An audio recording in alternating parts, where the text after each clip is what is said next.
ನಾನು ಪ್ರಥಮವಾಗಿ ಈ ಕ್ಷೇತ್ರಕ್ಕೆ ಬರ್ತಾ ಇದ್ದೇನೆ ಮತ್ತು ಈ ಗುಹಾ ಪ್ರವೇಶ ನೆಲ್ಲಿತೀರ್ಥ ಗುಹಾ ಪ್ರವೇಶ ಕಾರ್ಯಕ್ರಮದಲ್ಲಿ ಭಾಗವಹಿಸ್ತಾ ಇದ್ದೇನೆ. ಬಹಳ ಒಂದು ಅವ್ಯಕ್ತವಾದಂಥ ಒಂದು ಅನುಭವ.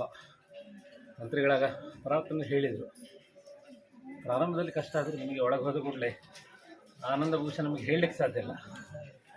ಒಂದು ರೀತಿಯಲ್ಲಿ ದೇವರ ಸಾಕ್ಷಾತ್ಕಾರ ಆದಾಗೆ ಆಗ್ತದೆ.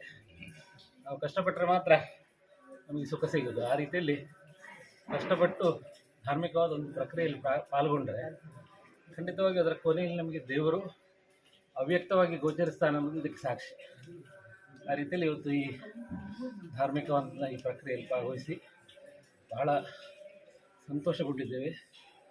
ಖಂಡಿತವಾಗಿ ಆ ದೇವರು ಎಲ್ಲ ಭಕ್ತಾದಿಗಳಿಗೂ ಅನುಗ್ರಹವನ್ನು ಉಂಟು ಮಾಡಲಿ.